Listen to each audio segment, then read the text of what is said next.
Thanks to QRD for sending me this product. Special promo code at the end of this video. This is the QRD Spark N5, a low-budget gyro controller for PS4, PS5, PC, mobile, and most surprisingly, the PS3. Let's start with the box. It comes in a standard packaging that includes the controller itself, a USB cable, manual, and this neat support to attach your phone. The format is like an Xbox controller with the PlayStation analog sticks position. It's very comfortable to hold. As you can see, it even uses the Xbox format for bumpers and triggers.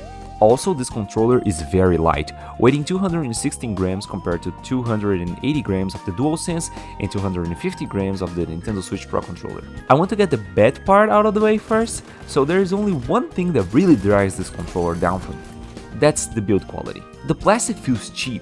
I feel like this controller could slide off the table at any minute. Even trying to pick it up, it almost slipped through my fingers multiple times. I contacted QRD about this, and they said that a second version with a different bottom texture would soon replace this version. So this won't be much of a problem for future buyers, but hey, this is a low-budget third-party controller.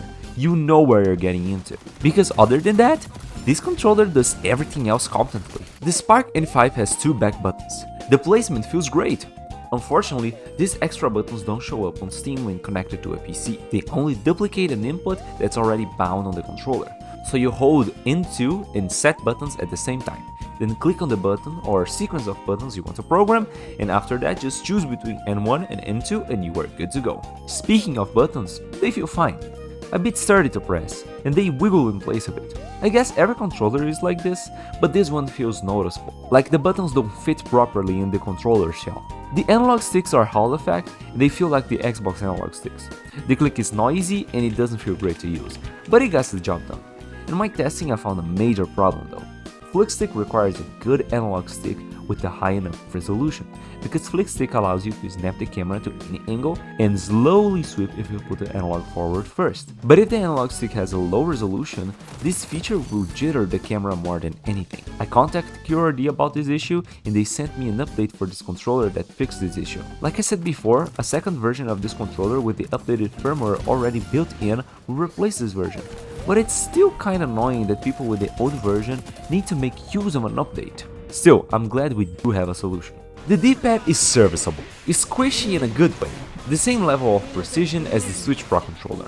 The Spark N5 will connect to most platforms as DualShock 4 using X input. You can change it to D input if you want, so compatibility won't be a problem. The gyro sensor only works in X input mode. On smartphones, the trackpad works as a mouse, and I was really surprised to see this. Very useful. I wanted to test if the gyro worked on the PS3 because the 6-axis had an old gyro sensor that isn't like the ones we have nowadays. And it does work. Kinda. It's very slow, but it does recognize your movement, which is pretty cool. Some bullet points that I don't have much to say about, but they are still worth mentioning. You can activate turbo mode and control the vibration intensity directly in the controller. This controller has speakers, and I think it's even better than the DualShock 4. There is a headphone jack, but it has a very low volume. The battery lasts about 5 hours, and I'm a gamer, so of course I like the strong RGB lights. I just wish there was a way to reduce the brightness of these lights instead of just turning them off, because it is indeed really strong. The pulling rate is 250 Hz, and it's more consistent with the USB connection. But what about gyro? Gyro allows you to have the same benefits as a mouse with the controller. This channel is entirely dedicated to that. So how good is the gyro sensor in this controller? I would say that it's the same level as the Switch Joy-Cons. Not the highest pulling rate, but it works. The problem is that this controller has a very low average pulling rate when using Bluetooth connection, so the gyro only works properly with a USB connection.